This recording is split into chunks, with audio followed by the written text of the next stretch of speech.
सरळ वरती जायचं आहे. वरती वडील आहेत, गुऱ्या नाही गेलेत. तुम्हाला बरं वाटतं सरळ असं जायला, व्यायाम चांगला होतो. आता इथून मी डायरेक्ट सरळ जाईन वरती. दिसायला असं छोटं वाटतं पण छोटं नाही, वरती भरपूर आहे अजून. भारी वाटतं लय.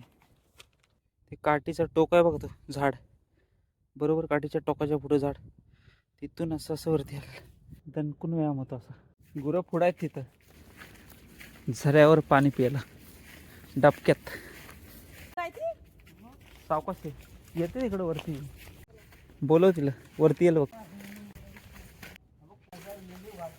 पाणी आहे इथं पियाला, आहे का चांगलं? हा मस्त पाणी.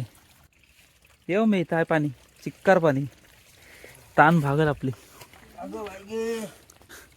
अब इथनं वरती गेले की गुरं आहेत आपली माळावर चरतात.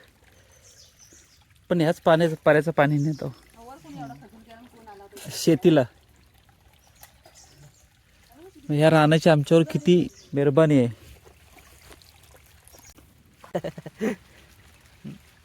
हाय काय तिथं? तुझी पण आयडिया चांगली आहे. मस्त आहे पाणी पियाला.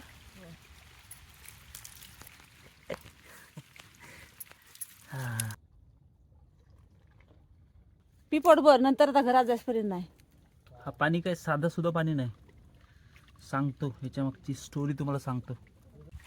साधा पाणी नाही, हा पाणी पान घेऊन पाणी प्यायला तो.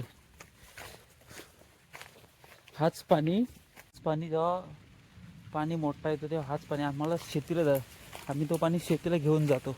वडील आमच्या शहरात पण होते, त्यांनी विचार केले नसता तर शहरात पण राहिले असते, ते प्रगती केली नसती भरपूर. पण ते सोडून सगळे इकडं आले गाव टिकावं म्हणून.